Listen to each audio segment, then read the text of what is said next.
my goal this year is to get my body to a point where I look like someone who is accused of being on steroids. I'm not going to use it, but that's like the aesthetic that I'm going for. Welcome to State of Health Podcast. This is your host, J-Mart. On this podcast, I will share my knowledge and experience as a personal trainer and health coach, and talk about my interests and experiments in physical training, nutrition, and other lifestyle factors involved in health. On this episode of the podcast, I'm rejoined by my friend and personal trainer, Daniel Yores, to discuss our New Year's resolutions or fitness goals for 2023. We compared and contrasted what we are striving for this calendar year from a physical fitness perspective, with emphasis on why and how. Despite having dissimilar goals, we had very similar ways that we came up with the goals themselves and how we plan to accomplish them. I think this podcast has good, actionable advice for your own fitness goals this year. If you like this podcast and want to hear more from me, then head over to jmartfit.substack.com and hit subscribe. By the way, if you'd really like to help out, please rate the podcast on Spotify or Apple Podcasts, or hit like if you're watching on YouTube. And of course, sharing with someone else who might enjoy listening also goes a long way. Okay, no further delays, let's listen in. Hey everyone, it's J-Mart, and this is State of Health. I've got Daniel Yores with me. Today we're going to be talking about New Year's resolutions, even though it's like the start of April. The Q1's already over, but we're talking New Year's resolutions. Daniel, thanks for coming on, buddy. Thanks, man. Thanks for having me. Appreciate you. Always good to chat, and always good to chat recorded as well. It's always fun. It's always good to connect to, for everyone listening. We'll post this on both feeds, both of our podcast feeds. But I think it's always important for me to note that your podcast was the first podcast that I ever did, that I was ever on, and then led to me doing my own podcast and whatever. So always eternally grateful to you for that. Yeah, bud. Yeah, man. It's always fun to have you come over and bounce ideas off of you and talk about fitness, which is both of our primary passions. So it's just it's a good feeling when you can nerd out with somebody who cares about it as much as you do. Yeah, 100%. It's good to speak to people. We often speak to clients so much, and which are awesome and love all of them, but it's different when you don't have to speak client language and you can speak a little bit trainer language, but also mix it in. So it's nice to just jam on ideas and bounce things off each other. Yeah, we'll try not to use too much trainer jargon to confuse the listeners, but yeah. I know what you mean.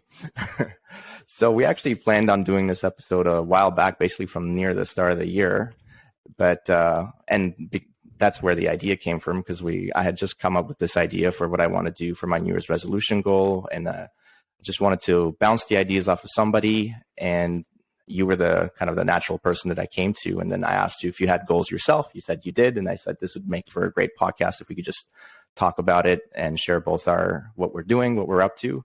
Good way to catch up as well. So hit me with what your goal is.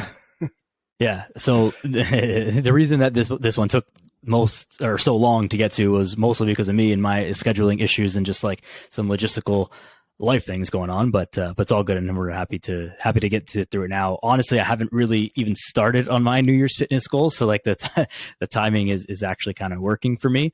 But I mentioned this several months ago publicly, and I said it publicly on purpose. But my goal this year is to get my body to a point where I look like someone who is accused of being on steroids. I'm not going to use it, but that's the aesthetic that I'm going for. Over the past couple of years, I spent a lot of time getting I got really big. I was 30 pounds heavier than I am now. I cut all that down basically to where I'm at now, just to show that process and document that process. Last year was a bit of recovering from that and kind of just having some more fun with training. But this year I want to really dial things back in, get leaner than not that I've ever been, but leaner than I've been in a long time. And that will probably take up most of the year, and then build a little bit of muscle on top of that while maintaining that leanness. And just to measure it, because I say it I want to look like I'm using steroids, not because I care about using steroids, but just because it's a measure of oh my God, you use steroids, you must be so jacked. No one's accusing me of that right now. And so the ego part of me is oh, I want people to accuse me of that because it's a sign of a good thing. Not that, if you use steroids, do your thing. I don't care. Whatever. Up to other people. But yeah, that's more or less my goal, and that may seem shallow, but like, hey, this is me and my goals, and it doesn't have to be you and your goals to whoever's listening. Yeah, and goals change all the time also. So it's just, that's the goal for now, and it's going to change at some point as well. But I like what you said about making the goal public, telling the world about it. And this is, I guess, one of the ways that we can keep ourselves accountable by putting it out to the world and letting the world know that we're planning this. We're planning this. And then that way we can have somebody looking out for us. And if we don't actually come up with the goods, someone's going to point it out and say, hey, Daniel, what happened? You made this call and it didn't happen. So I like that accountability aspect of it. Yeah, I think it's great. I mean, just because we're trainers and we enjoy fitness, like, doesn't mean that we're immune to kind of slacking off sometimes on our goals, or forgetting why we said we were going to do something or something like that. So having that accountability is always helpful, would be it from just the internet, someone very close to you, from your actual trainer or coach, or from a friend or spouse or significant other or whatever. So the accountability is always a good thing. And in our world, I think putting it out there and documenting the process for others to see how we go about it is massively helpful, both to us and to everyone else who sees it. Yeah, it can be a benefit for you for the accountability, and then a benefit for the person who's watching, who can actually learn from your experience without having to make the same mistakes as you. So we hope. Cool. So we hope. But we will all make many mistakes and continue to make many more mistakes. Like, I look back on stuff that I did a couple of years ago, and we don't have to go down this rabbit hole, but I'm sure you feel the same. It's like, what the fuck was I doing that? It's like, that's so dumb. And it's not that long ago. And I'm sure things that I do over this next year, in 3, 4, 5 years, I'll look back and be like, well, that was stupid. Like, why would I have done it that way? I could have just done it this way, and that would have been so much better. So, but live and learn. Mm-hmm. Yeah. And I mean, as time goes on, and if you're not learning and you're not changing your mind about something, it's kind of like you're stuck in the same place, and that could be a sign of something having gone wrong too. Yeah. Agreed. What's your goal, John, for this year? Yeah. So for my goal, similar to you, I hadn't actually gotten started on it for a long time, even though I made the goal near the beginning of the year. But I've set a date. October 15th, there's the Toronto Harbourfront Marathon happening, and I signed up for a half marathon. Wow. So the goal is to complete a half marathon on mid-October. And this is an important part, without incurring an injury. And then the icing on the cake of this goal is if I can do it in 2 hours. Okay. That is not at all what I thought you were going to say, but and it'll be very different to compare and contrast our training here. But where did that come from? Not that it's bad. I think it's awesome, but where did that come from? Yeah. So I've done a marathon once before. Well, actually, I did not complete it. I ran the race, and I ran 3/4 of it. I ran the full marathon, which is 42 kilometers. At the 30-kilometer mark, I decided I needed to quit because my knee was so badly injured that it had swollen to twice its size. And like, I knew that every step for the rest of the 10 kilometers was going to do more damage. It was not worth it. So I had trained for a marathon in a really short period of time and gotten there from a cardiovascular perspective. I had the fitness for it, but in terms of the durability of my body's tissue, it just wasn't there. I had 2 injuries, both an ankle and a knee injury. So it was like, since then, I haven't done any big races like that. And this is before I even started my whole fitness career. This is while I was like sitting at a desk pushing papers. So now, like, it's a long time since, and I've gained all this knowledge. I had gained all this experience, and it's just like something that I need to finish, basically go back to and finish. And this isn't even going to be the end of it, because this is just a half marathon and I got to do the full one still. But now I'm just being smart about it. I'm not jumping into the full one right off the bat.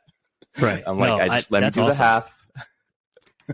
Pacing yourself. I think it's actually super underrated how difficult running is. And it's this podcast will be very timely as the weather is, starting to turn and be conducive to outdoor running in Toronto and Canada, or most of Canada. where people just like haven't run in all the winter months, and then they're just going to get up and go for like a 45-minute jog thinking that that's normal. Like, I would not go for a 45-minute jog right now, and I would consider myself, much more fit than the average person. And same for you, John. Like, I would, that would be horrible for me to do right now. I haven't run since last fall, and I'm not a runner. I used to be, like, back in the day when I was playing soccer and stuff, but like not anymore. That would be horrible. Like, when I go for my first run of the spring, it will be 15 minutes, and I'll literally cut myself off at the 15-minute mark for fear of pushing through some type of injury or causing something. Even if I feel good, I'll cut myself off and stop there, because it's a lot of, like, if you do one rep badly in the gym of a squat, you'll stop doing it, but you don't stop doing it in a run. And if you take one bad step, well, then you just took 5,000 steps. You just did 5,000 bad reps, and like that's how an injury happens. Shocker. So I think giving yourself that much time is also a really good part of this. And of course, doing it with your eyes open this time. So hell yeah, man, let's go. Yeah. 7 months to prepare this time around. Last time I only had like 2 or 3 months. So definitely we'll have enough time to have the body develop that durability of the tissue, the tendons, ligaments, all of that.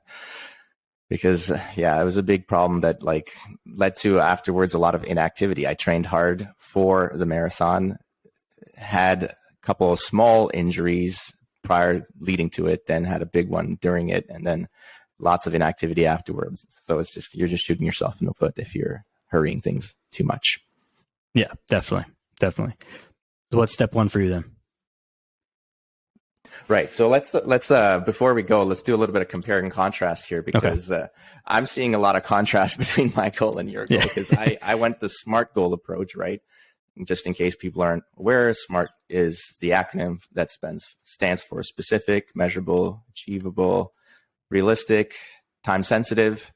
So I try to cover those as much as possible with the goal that I selected. And when I heard yours, I was pretty surprised, not in what the content was, but how you phrased it, because it did not fit the SMART goal narrative at all. So to talk to me a little bit about that. So I think that's the way that I can say it, that it makes sense to someone listening. But in my mind, the specifics of the goal is to be hit 9% body fat. And, we don't have to get into all like the inadequacies of measurements and whatever, but like sure, 9% to, let's a quote unquote 9%. And directionally from where you start. Yeah, exactly. I use like an in-body machine. So I'll use the same machine, and whatever that calculates backwards from there. I want to hit the same strength numbers that I hit when I was like way heavier. So I'm not exactly sure where my weight will fall. So I don't want to put a weight goal on it, but like body composition will be at 9%. And I want to hit the same strength numbers that I hit previously, which was 330 pound squat, 250 bench, and 405 deadlift. So if I can hit those same numbers being like way leaner, that would be awesome. I don't know if I'll be able to, but like that's what I'm going to be aiming towards. And I'll have like better info on, that's kind of like phase 2 of the goal, I think. So, but I'll have better info on how achievable that is once I get down to the level of leanness that I want to be at. Okay. All right. So you did you actually like have those measurable like parts of your measurables as part of your goal as you were like initially thinking of this thing? Like, did you come up with it as you were planning? Okay. Yeah.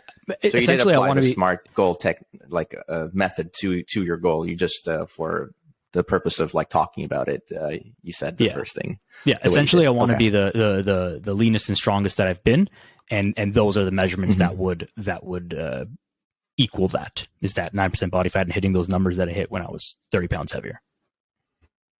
Mm-hmm.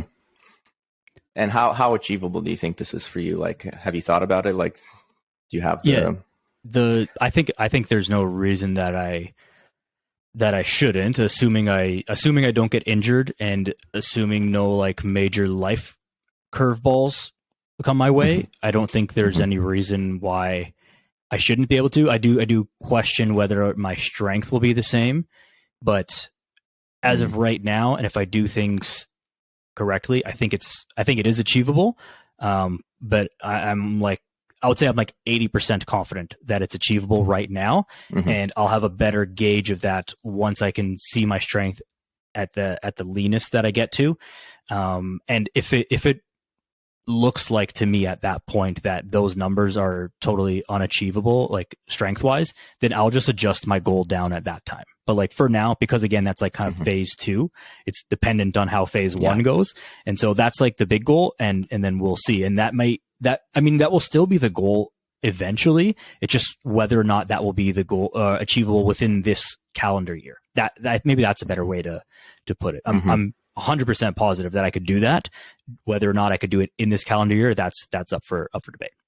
That was going to be my next question. Was the goal time to be like till basically December 31st of 2023? Yeah, achieved by then. That's your time deadline for it.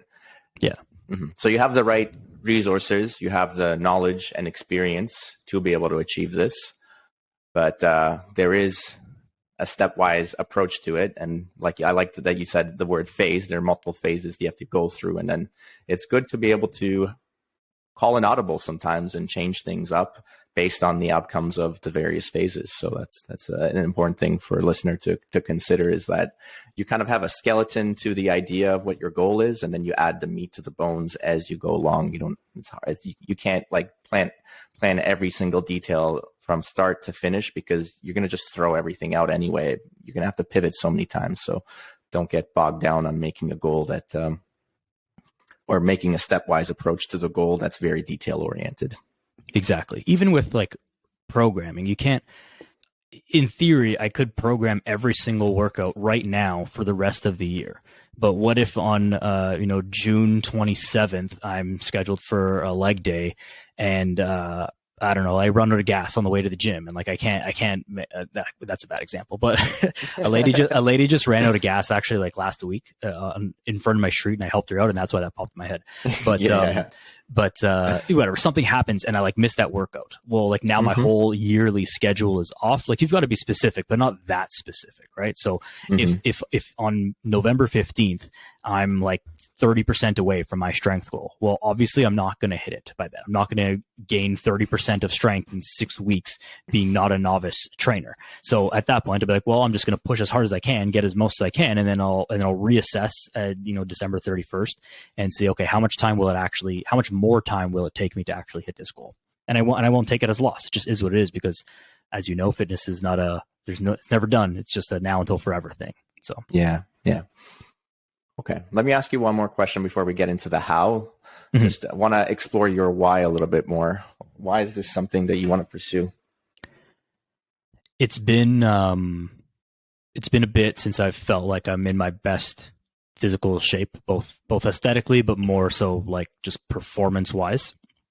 I feel like last year I kind of put it on the back burner a bit.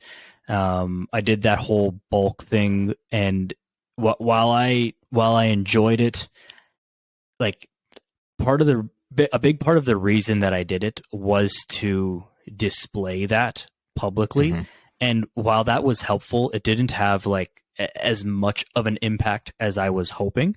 And that's probably me and not being so great at content creation and all that stuff. And so in a way, I feel like I almost like ruined myself. Like I would never do a bulk like that again. Like I just got like too fat, and it was part of the plan and whatever, but like it wasn't a good idea in hindsight.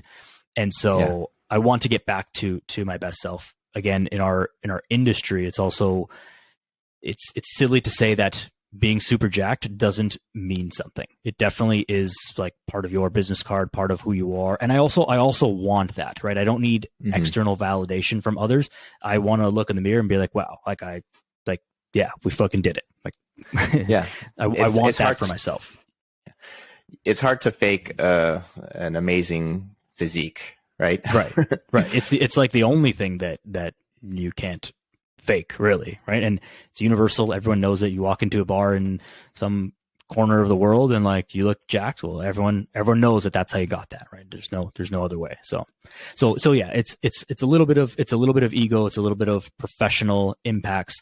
It's a little bit of proving to myself that I can do it. I think another thing for me is It's one thing to say that, we should take a balanced approach to life. And I do say this, that we should take a balanced approach to things, that, you don't have to be all in on your fitness. You don't have to be like super shredded or super strong. And I do believe those things. I just think that statement holds a lot more worth when you are that and you say you don't have to be this way, versus being not that way and saying, you don't have to be that way. Don't worry about those people. So I think the level of impact that I'll be able to have with that will also improve, in a sort of roundabout way, rather than like look at me, I'm jacked, sign up for coaching with me. Like, that's not really the thing. It's more of like a symbol of what everything else means. So. Yeah. Had a train of thought that escapes me, but yeah, I mean, I definitely don't think that it's worth it for everyone to be like super shredded and super jacked and chase like big numbers in the gym. It's definitely not worth it. I also am fully aware that I am not married and don't have children, and I don't have I'm not financially responsible for anyone but myself in my life. So I have a lot of advantages. And so the other side of it is those things will change at some point in the future. And so why not do it now until when I can, right? Like you were saying before about any obstacles, I foresee nothing outside of something totally unexpected and totally random that would prevent me from being able to do this year. There's nothing in the way that what if my kid gets sick? That's not going to happen. That's not a thing that's in my life. And so I realize the luck, or whatever word you want to use, the ability that I have to do that. And while other people don't have that, that's why their goals are different. And so our goals are not the same. And even, you and I, John, our goals are not the same, and we've got different constraints, right? You do have kids, I don't. So there's a little bit more obstacles in your path than there are in mine. Yeah. And it actually came back to me. The idea that I was trying to have is that, yes, we want to be even keel, and we don't want to, like I said, let's say be too intense, but everything in moderation, including moderation. Sometimes, like you said, you have the right circumstances in your life that let you go intense into something, whether it be going into that bulking, or now going into trying to get cut and be more lean. You have the opportunity, why not take it? And, as long as you're smart about it, ultimately the consequences are going to be that you just have an interesting experience and you learn something. How bad could that be? Exactly. There's no downside. And I think that this also this goes across anyone, and doesn't, the extremity of how hard you're pushing or how crazy your goal is will be different. But a client that I was speaking to this morning, she travels a lot for work, and this next month, basically for the whole month of April, she has no travel coming up. And I said, okay, well, this is the time, let's dial in on your training and nutrition, whatever, all the stuff that we talk about, because in May she's got basically the whole month of May, she's going to be away, which means that she's not going to be able to be perfect with her nutrition. Training is going to be sporadic at best, and all these things. So it's let's push hard when we can, because we know that real life stuff is coming, right? And even within my year of training, there are no big things that are going to keep me away, but there will be weekends where there's a celebration, a wedding, a birthday party, something like that. And so there will be weeks, people will call them microcycles, mesocycles, however granular you want to get with these things, but there will be periods of time throughout this entire year where I will push harder than others, because of just stuff that's happening, social stuff, mostly that's happening in life, where it's all right, I know that I'm not going to be able to be perfect because I got to be at this event all weekend, and I'm not going to be able to train, not going to be able to eat well, all this stuff. So push hard when you can, and that way you can coast when you have to without regressing. Yeah, exactly. So that comes back to the idea of just being able to call an audible and change the plan up based on your circumstances. That can be based on your availability to train, or how well successful the training is going. There are many variables that you're going to have to be tracking throughout the process of trying to achieve your goal, and then adjust. Yeah. Yep. Totally agree. And I think that's just part of it, right? You got to be able to adjust. You got to be able to roll with the punches, have the big picture in mind, but then, adjust as needed. To go back a little bit onto my why for choosing this goal now, so my main goal, this is this whole training for this marathon thing is actually just even a secondary goal. My main goal for in terms of physical training, fitness is I've got the jujitsu bug. I'm just I got to keep doing that. That's my main thing. I love it. I can't stop doing it. So my goal is to just keep training and up my belt status from like I'm on blue. So next one's purple. I got to work towards purple. And then, as you're doing that, you're realizing like my stamina could be way better, right? I could have a lot more endurance. And if I do, that's a key part of being good at jujitsu is you just got to outlast the other person. Like a lot of times I'm not very good at applying a submission, but I am really good at being really heavy on top of somebody and tiring them out. And then eventually, because they're so tired, they'll let me put the submission on. Right. So right. I need to get better at endurance, and cross training is very good for that. Like running is an excellent use of doing that. So work on improving my, cardiovascular fitness, my VO2 max, cardiac output, however you want to, whatever nerdy fitness term you want to put on it. I want to have a big engine that I can use for when I'm doing jiu-jitsu. So I just thought it was a good fit with that. And then since I could tie it back to my previous experience of like failing at doing a marathon, I thought it was a good fit. I love that. Checks off that box of getting the marathon done. And it also adds to your jujitsu, which is actually your main thing, but it doesn't take away from it. Like if your goal this year was to like add 15 pounds of muscle, that would fundamentally change your jujitsu, and it would impact it probably negatively, at least initially. And so this, like the marathon training, assuming, knock on wood, no injuries, would only add to your jujitsu and not take away from it at all. Yeah, exactly. So it's very supplementary or complementary, I guess is the word.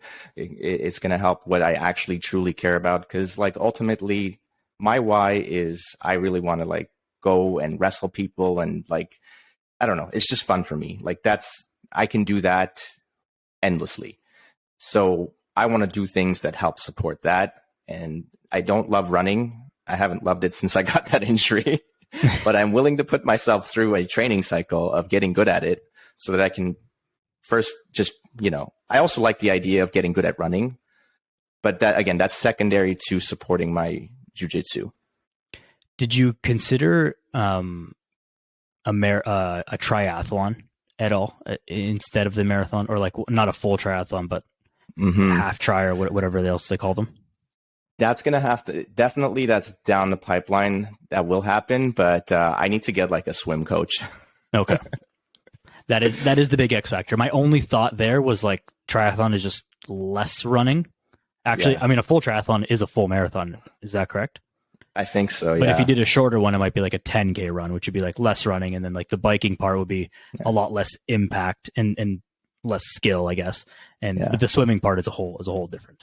Yeah. I think they call it an Ironman when the triathlon is like has like a really long running part. That's the marathon. But I don't quote me on that. I don't know. I don't know the rules of what constitutes a triathlon or not. But like there's some running element, and I would assume my point would be choosing a triathlon length that is less than a half marathon of running.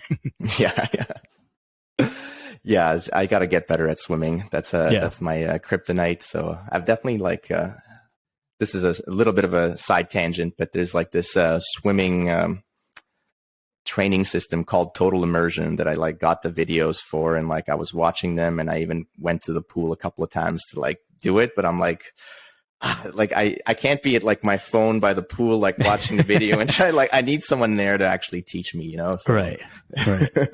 Yeah, that would add a whole layer of complexity. But I mean, maybe that's, a next year or a year after or whatever, some other thing. I feel like, do you find this too, that everyone, as we like get older, we go away from like trying to hit huge like numbers in squat, bench, deadlift, and just transition towards endurance sports? I can't figure out why that is, but like there's no 50-year-old dudes just like chasing higher bench press numbers. They're just doing triathlons. I don't get it. Yeah, it's a good question. I think, maybe you just hit your peak, and after a while it's just a lot of maintenance, and people get bored of having to maintain, and they want something new and exciting. Yeah, definitely a part of it. Maybe not the whole story, but that's part of it. I mean, I still love doing heavy squats. Like, don't get me wrong, but I'm not like trying to pursue big numbers. It's just like every once in a while, it's just to do it, so you can still do it. Yeah, still got it. Yeah, no, I get that. That seems plausible to me. It's just an observation that I've had over the years. Mm-hmm. Yeah, I mean, everybody starts off doing squat, deadlift, bench, right? That's your starting point. And then, like I said, like people iterate, people try to find new things, and they lose maybe their love and passion for it, but find a new why. So it's yeah.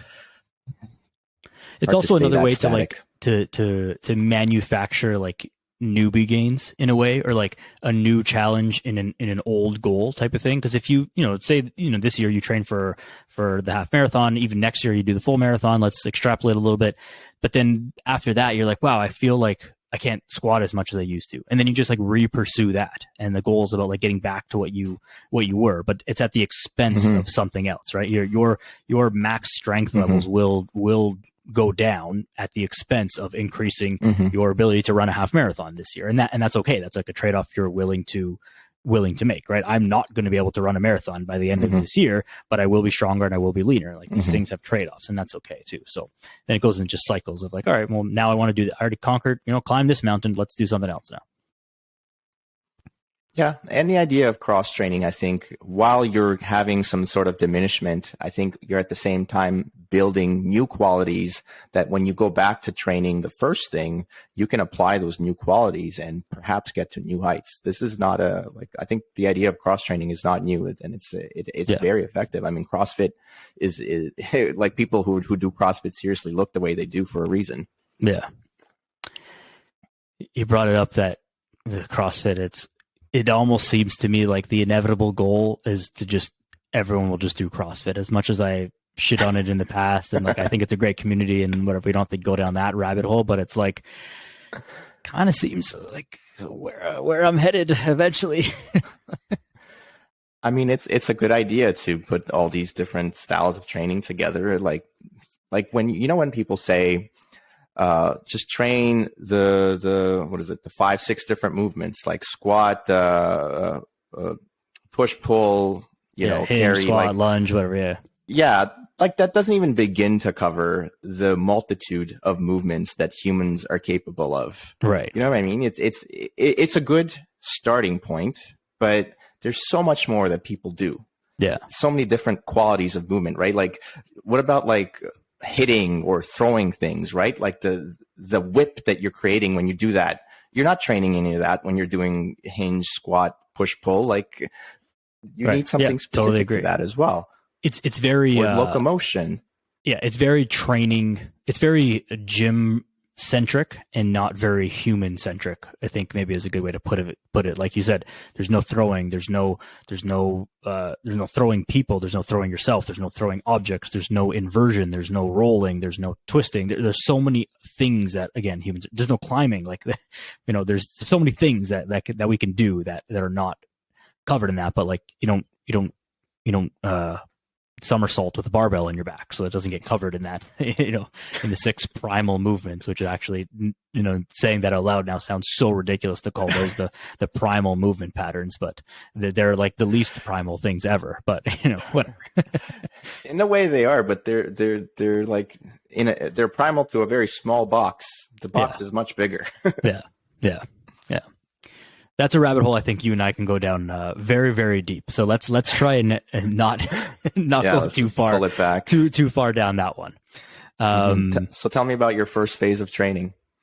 So my first phase of training, I have a shoulder injury right now that I got in mid January or end of January snowboarding. So first thing for me is actually just dealing with this injury. I'm probably like it's taking much longer than I thought, but I want to say I'm another 2 to 3 weeks away from like fully pushing on anything upper body. Like anything pulling or pushing is kind of out of the question right now with any like appreciable load. So I can go fine on lower body, and so I'll start building that back up. But because I've actually been not really training that much over the past like 6 weeks or so, like at all, my first phase of training will be more of like a GPP kind of thing, where I'm just sort of getting myself back used to lifting some weights, and being in the gym. And my strategy for that, from like a programming perspective, is actually using the main movement: squat, bench, deadlift, overhead press. I won't be doing the overhead stuff or whatever, but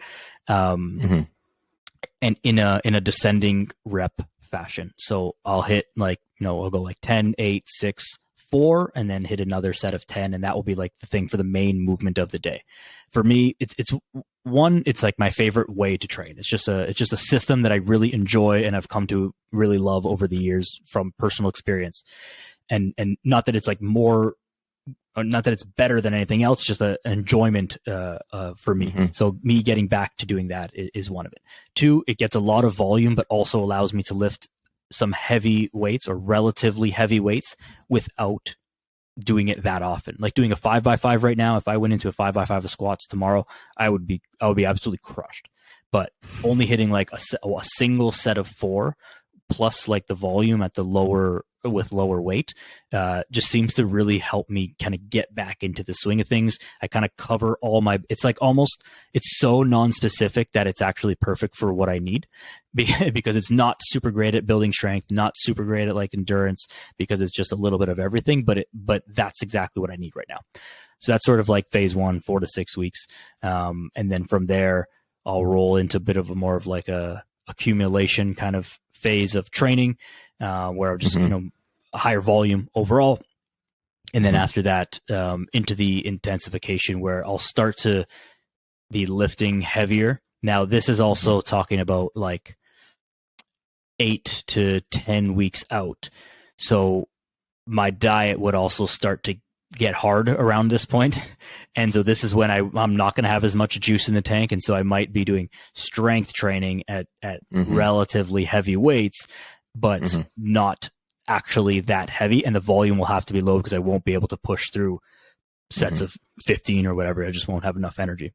So also considering that, because the diet is going to be a big part of getting leaner, obviously, as well. And I'll slowly ramp up cardio. We're obviously talking about running. In my personal experience with myself, not even with other people, but just with myself, there is something about adding running into my programming that helps me get leaner than not adding running in my program, even if it's like cardio time is equated for riding a bike or doing other things. I don't know what it is. I can't figure this out from like a physiological standpoint. I hate that it seems to be true for me, but it is. But it is. And so but at the same time, like I want to be able to run. I don't want to feel like I can't run. It feels like just a general life skill that I should be able to like go for a run without really thinking about it the same way we used to do that in recess. You go outside from sitting in a chair and you sprint for 45 minutes, and you come back inside as if nothing happened. I want to be able to do that. So running will be in the mix, slowly ramping up. Yeah, that is more or less like an outline of the how.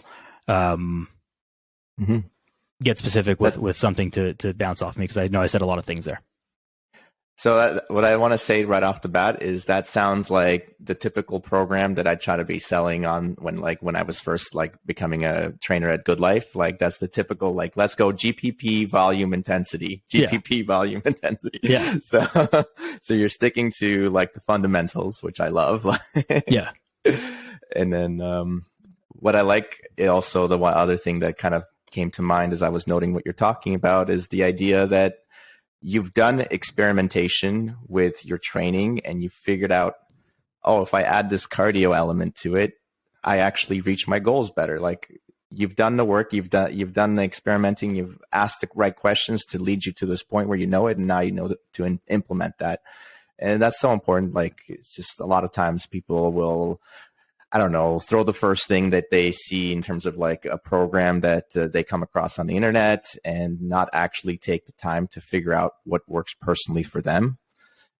Because like you said, like initially your program has that like quality that's it's the same for everybody, right? Like it's GPP, volume intensity. That applies to everybody. But then you can add elements to it and personalize it to meet your needs and work for you specifically. And that's an important thing that people need to understand. Like you can't just do everything that everybody else is doing to a point. Like you can, but like you also have to personalize. Yeah. I mean, that's the framework that I use for myself always and for clients for the most part. And of course it varies on the specifics of it, but like the overall theme, if I had to like break down how I do my programming, like that is it. And it changes very, very much between clients, and the length of phases of training will change. The specifics of exercises that are chosen and things will obviously be changed to each person, but like overall, that's kind of like the overarching theme. And I'm not really, I haven't really been sold on like a reason not to do it that way or a better way. You could get very specific about the definitions of like, oh, when you do it that way, it's no longer an accumulation phase. And it's like, okay, but like, it's not, there's no rule book here. There's no right answer. Like, this is what I'm doing. And sometimes it's like, I don't have the information to prove this, but I know this to be true for myself. And so, like, again, with the running thing, I don't know why that is a thing for me. It's got to be some sort of like a backdoor way of like, I guess I burn more calories doing that than something else, but I also somehow change the way that I sleep or change the way that I eat, like subconsciously. Something else is happening subconsciously when I add the running in that is allowing me to get leaner than if I wasn't running. And I can't figure that out. I can't nail that down. But again, I know it to be true for me. And I also know it to not be true for others. Some people running, it just does nothing better. And it's like, well, yeah, just ride the bike instead, or don't do any cardio, or whatever is relevant to them. So this is where the self-experimentation and like just years of experience really comes in, is I just know things that work for me. I've been tracking my training for a long time, and I know what I looked like doing different phases of training over the years. And so by repeating that same framework, adding in some new things that I've learned since the last time I did that, brings repeatable results from what happened last time. So perfect. Yeah, you don't need the why for why things work. You just need the how, because you just need to know that it does work. And then the unfortunate thing of this, of course, again, back to the personalizing things, the how does not work the same for everybody. That's true whether you're training, it's the nutrition, right? The different diets, they work differently on different people. Same training plan can work differently on different people. Someone's going to do that workout and get really like muscular, but other people have different genetics, and that same workout is just maybe not going to be pushed them enough. So right. It also highly depends on one's level of training expertise. Like someone who's never been in the gym, I'm not having them do a set of 4 reps on a barbell back squat like day one in the gym. Like that would be the dumbest thing ever, maybe. So like, but waste myself, of everyone's time. Yeah, exactly. Like myself, while I haven't been working out for a little bit, I'm not a novice to training. I've been training my whole life. Like it's not, I'm maybe a little bit rusty, but not even really. It's just, my starting point is not 0. My starting point is somewhere much further along the line. So just to keep that in mind for everyone. Like GPP can also look like many different things. And like the way that I do it is not the way that I do it for myself is not the way that I would do it for all my clients. It might be the way that I do it for some of them, but not all of them. And so like, individual approach to everything. Yeah, man. That's awesome. Cool. It's funny, like your phases are very similar to my phases, even though it's like mine's running and yours is strength training, weight training. Yeah. But that's exactly what I was trying to say before, is like, no matter what the goal is, like the phases are the global phase is kind of the same. And then it's just like, well, what are you actually aiming at? And then how do you change the training in there? But you've still got to work it the same way. So then what is yours? Like what's step 1 for you? Right. So phase number 1 is to just basically build a base, GPP as well. So for running, I figure you can break it down into cardiovascular fitness and muscular endurance. So the first phase, I want to focus a little bit more on muscular endurance. And because it was like during the colder months too, so I did a lot more like time in the gym, like doing actual workouts to target like the leg muscles, and less running. Now that it's getting warmer, I'm starting to, establish a consistent running routine. I'm going to aim for like at least once per week, ideally 2 times, but that probably won't happen. And then just basically gradually increasing the running distance. I'm going to start with 5K because 5K is like very easy for me, and it's like the perfect distance where there's like a calisthenics park that I go to and come back. It's exactly 5 kilometers. Nice. And I do that, and I'm going to slowly increase that to double that to 10 kilometers. That'll be like the first 2 months of training, basically. build up the base. And then from there, I feel like once my body will have the tissue that's a little bit more able to take on the impact of running, that's when I will kind of ditch the gym a little bit more so. And I'm still going to do like stretching and things that are going to help make the running be a little bit easier to do. But in terms of weight training, I think I'm going to minimize that and just focus on establishing my running routine as best as possible, and then increasing the time little by little from the distance from 10 to maybe 15 kilometers, something that I accumulate through the week. So if I am able to do like multiple runs per week, then I'm going to try to accumulate 10 to 15 kilometers. If it's going to be just one run, then I'm going to have to do it like in one go, but it'll have to just depend on what my schedule allows me to do.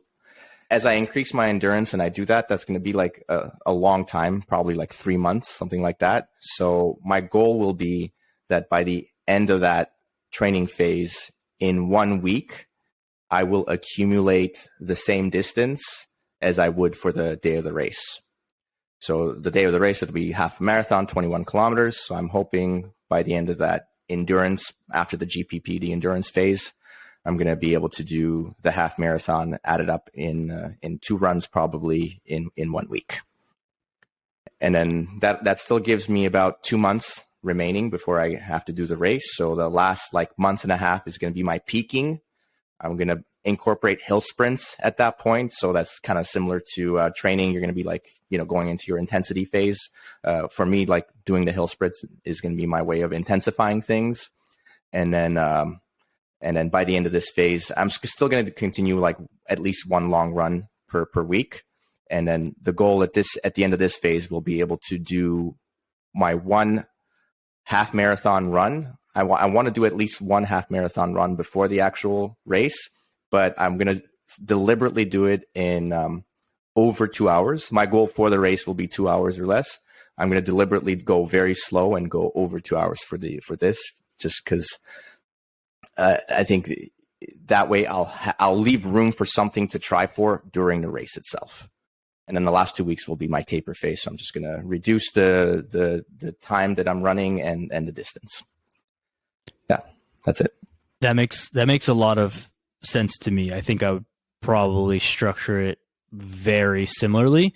One thing that I really like that you mentioned was that the first thing that you're going to be doing is focusing on your actual like tendon and tissue ability to withstand the forces of running, because I would probably guess for yourself that your cardiovascular fitness exceeds your feet, ankles, knees, and hips, etc. ability to run. Mm-hmm. Like you could keep going, your heart could keep going longer than your legs could keep going. So you've got to, so the first step is like catching those things up and making it to a point where mm-hmm. they start to fatigue, sort of at the same time. And you might take longer to get there, but eventually that's where you probably want to get. So continuing to like train those tissues, or starting to train those tissues to get used to the pounding of running and the effort of running is going to be huge.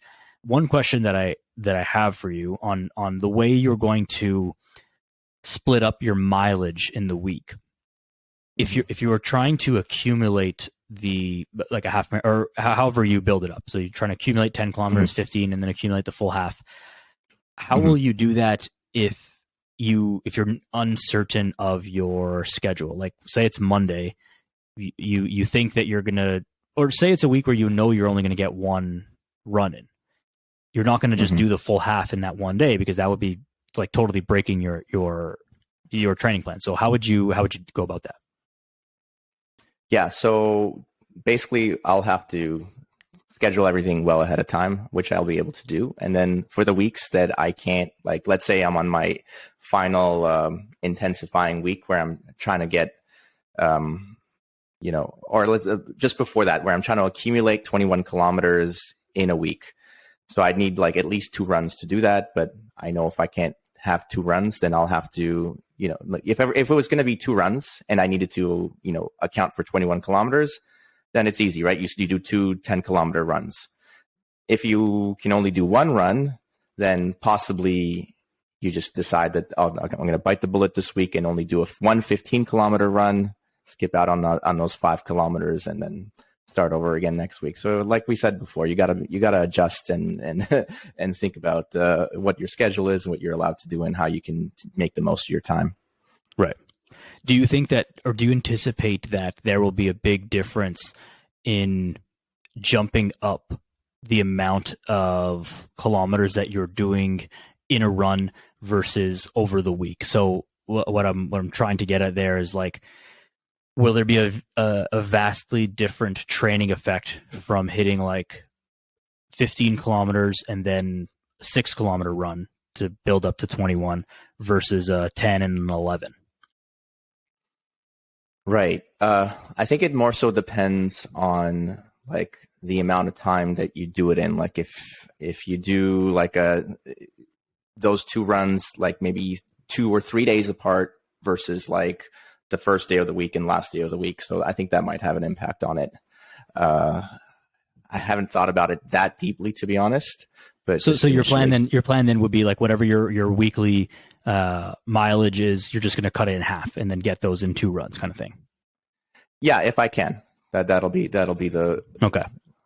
But I think I see what you're talking about, where you do eventually want to be able to do like at least a few runs that are going to be, longer than just 10 kilometers, because you got to do at least double that for the actual race. So there's going to have to be weeks where you don't just split it in half and, just to have the experience to know what it feels like to be running for 15, 20 kilometers. Right. That's what I'm kind of getting at. Like my head is going to, once you start to get comfortable doing the 21 kilometers over the week, like cut in half, then skewing that, and you could do it in whichever order you wanted, but like the first run of the week, let's say, starts to be your longer run, and then the second run of the week is like your speed run, if you will. So you're almost training for the race to get faster at running in a shorter distance, while also getting yourself used to running for slightly longer distances. And so each week you might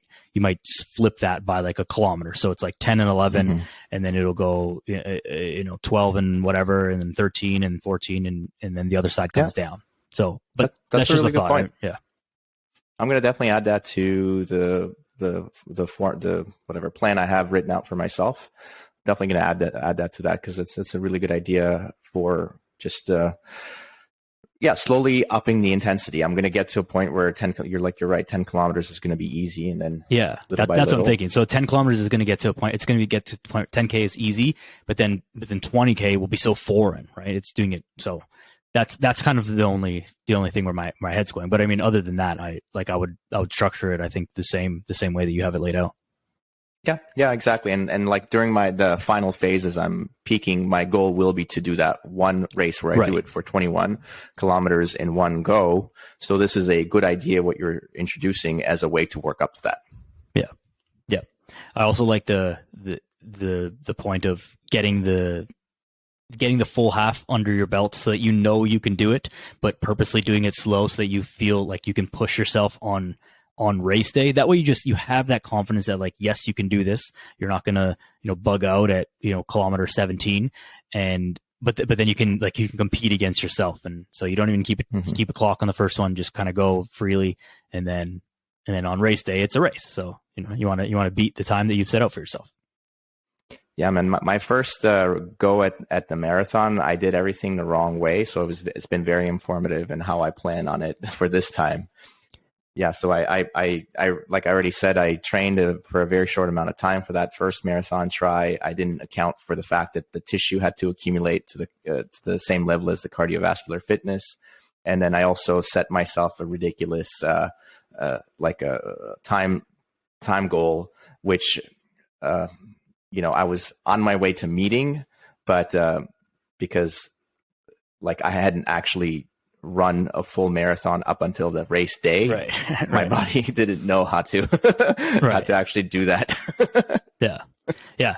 Not surprising in hindsight, I'm sure. But at the time, you're like, well, it's just running. How hard can it be, right? Yeah. Like I said, this was when I was working at I was actually a grad student earning my Master of Science. Nice. So it's almost impossible, I think, to probably compare your training last time to this time solely based on the amount of time that you have to train. Last time you said you had like two or 3 months, and this time you got like almost a whole year. 7 months. Yeah. So it's almost impossible. If you're training in 2 months, is like you just practice it and then you cross your fingers and hope for the best. Like if I had 2 months to train for a marathon right now, like my only training would be like, well, go outside and run for as long as you can and try not to get injured until race day. Like that would be the only thing. Like practice doing the event. That would be the way to train for it. But with enough time, you can train elements of that and actually work up towards something. In my fairness, I did run a half marathon before attempting the full, like on my own, not a sanctioned race, but it's not as fun running a half marathon by yourself. No, for sure. Without like getting a medal at the end. Yeah, it's barely fun running for 2 minutes by yourself. Never mind. What obstacles do you foresee, if any major obstacles that might come up for you? Yeah, injury, of course, but I think I'm going to do as best a job to mitigate that as possible, especially right now with the endurance, like the GPP phase. One thing that I'm doing a lot of is a lot of banded exercises, just like single joint flexion. So I'll do like hip flexion, banded hip flexion, just like do like knock out 100 reps of those, knock out 100 reps of knee flexion, 100 reps of like plantar flexion. Just go through the joints and get as many light reps as possible. I feel like that's going to help a lot in terms of mitigating for injury. Obviously, like you can't foresee everything, that anything can happen with regards to injury. Other than that, I feel fairly confident because that first time I tried it with way less knowledge and way less experience, and I did 30 kilometers. Right. And I did it in, if I remember my time right, it was actually under 2 hours. So I think I can do it. The trick's just going to be, like I said from the outset, my goal is to do it without incurring an injury. Right. That's really the main thing. Right. Are you at all worried that you may pick up an injury from jiu-jitsu or something that also hinders it, just as a side, or no?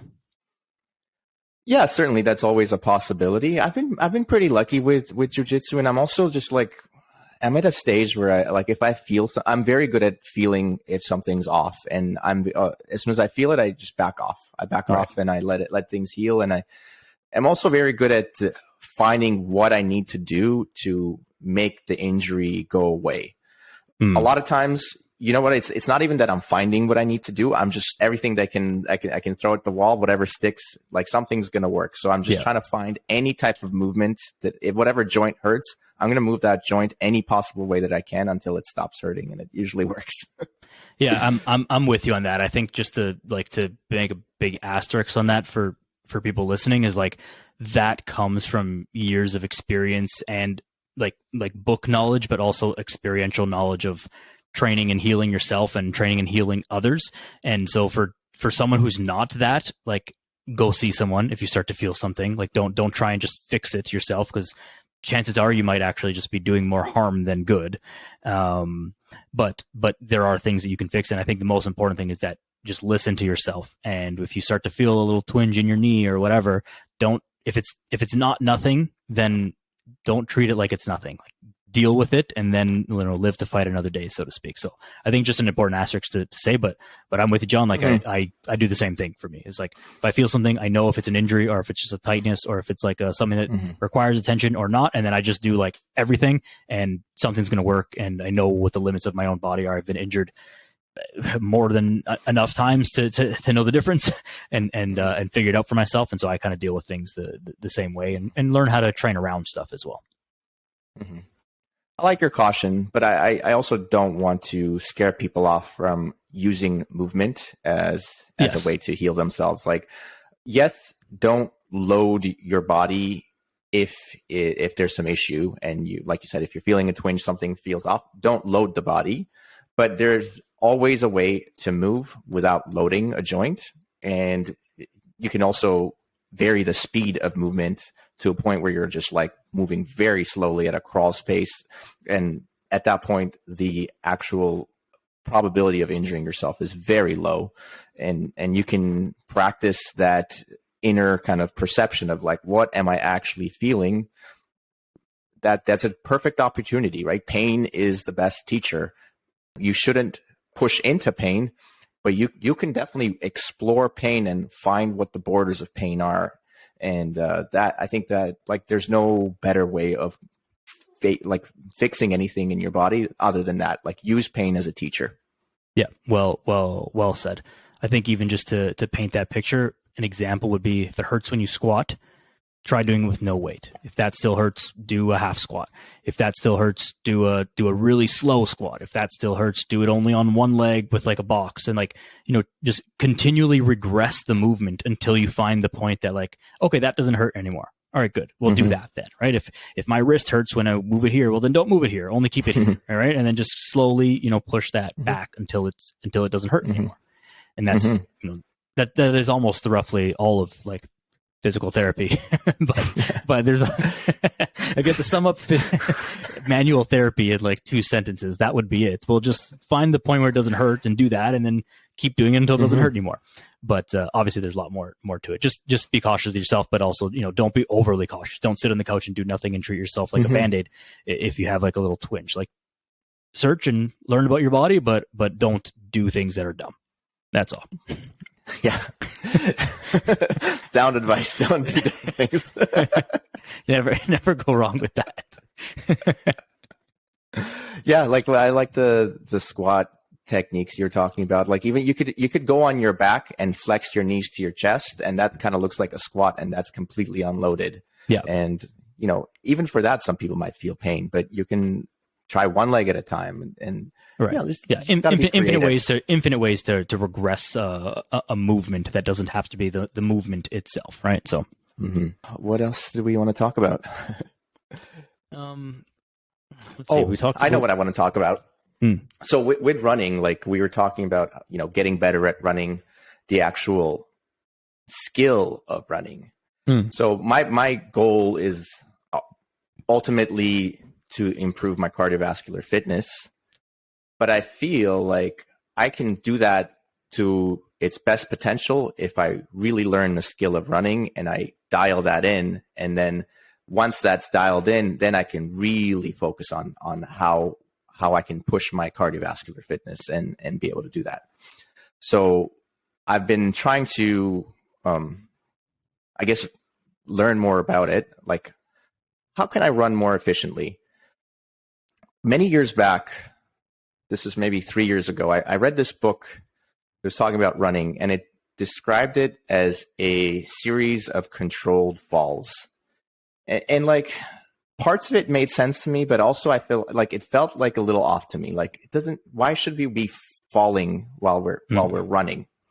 Like, to me, running was always like similar to jumping, like a single leg jump. That's what I thought.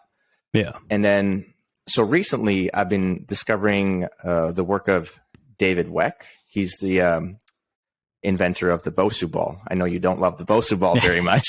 I just like making fun of it. Yeah. So So one thing I'd like to push back on that, just as a side note, is that we should make fun of the people using the tool incorrectly, not the tool itself. You're right. Because there's nothing wrong with the tool. There's something wrong with people who do dumb stuff. Yeah, like, you shouldn't be doing crazy stuff on a Bosu ball, like, or a trainer shouldn't be taking their client who's trying to get really strong and getting them to do a barbell back squat on a Bosu ball. Yeah. But at the same time, how many times is there a lost opportunity when a trainer has a client with back pain and then they don't utilize the Bosu ball as a way of helping them stabilize their low back muscles? Right. Right. It definitely has its uses. I'm with you on that. I think it's just an easy one to make fun of. Kind of like, it's just easy to make fun of CrossFit, but nothing is dumb in and of itself. It's only dumb the way that it's applied. It's just that usually you see the Bosu ball used like in very silly ways. People who, you know, whatever, we don't have to go into it too deep, but it's like people just use it so wrong, like so incorrectly, that it's like, I can't even fathom how they thought that was a good idea. And just to like even go into that a little bit more quickly is like, I'd never make fun of someone like who's a regular person who's in the gym, like trying stuff, because I know that it's not your fault that you don't know what you're doing. Like, if I was trying to, write a balance sheet, like, I would have no idea how to do that. And I would do like the dumbest stuff and accountants would laugh at me, right? Because like, what is this guy doing? He has no idea what he's doing. So I'm not laughing at people who like don't know what they're doing about not knowing what they're doing. Like that's stupid. But well, I do make fun of people who are trainers or quote unquote trainers who are doing this stuff. And it's like, I cannot think of how you claim to like have this knowledge of fitness and health and whatever, and then you're doing that. And it's not just Bosu ball. It's like so many other things that you see. I'm sure you see it all the time too, but it's like, that's the stuff that I can't get over. Instagram. This is the problem of Instagram, because the views and the clicks and what looks fancy and flashy is what's gonna get viral. And see, for me, it's not even the fancy and flashy stuff. It's actually just bad, like just bad training or things that like just don't make any sense at all. Like an easy one that I can say is like, I've seen this, and this has nothing to do with Bosu ball, but it's like someone grabbing a cable. So like, I think of an adjustable cable stack. Hold the cable at like mid chest height, and then do squats with it. And it's like, well, okay, like, but the person is using this exercise not in a regression of a squat, but actually as a progression and like loading it heavier, as if that is applying gravity somehow horizontally to a squat. And I've seen this like more times than I care to have seen, and I can't for the life of me figure out how this trainer is like actually applying this. I would understand using that in someone who like it's basically an assisted squat. So like there is a time and a place for that. But with doing it with a 19-year-old kid who's playing football, fully healthy, just wants to like lift heavy weight, like you could put 500 pounds on the stack. It's not doing anything different except maybe training his grip strength. So like those are the things. And I know I'm ranting now, but like those are the things. It's like, how did you, who claims to be knowledgeable, come up with this idea? I can't stand it. So when I see people do stuff on the Bosu ball that's dumb, who should know better, then I'll always poke fun at it just because it's an easy target. Yeah. So maybe I'm a bully. I don't know. Yeah. No, I think it's always good to reflect the mirror on people doing crazy stuff. So I'm behind you on that. Yeah. Anyways, let's get back to David Weck. And he's really big on teaching locomotion and running in particular. And one cue which I've used a lot for myself, for my clients, that I just never thought to apply that for running, is when I'm balancing, this is what I use: head over foot, right? If you're just standing with both feet like shoulder distance, obviously your head's in the middle between your feet. But then if you want to balance on one foot, you got to shift over and have your head on that foot, and then boom, you're in balance.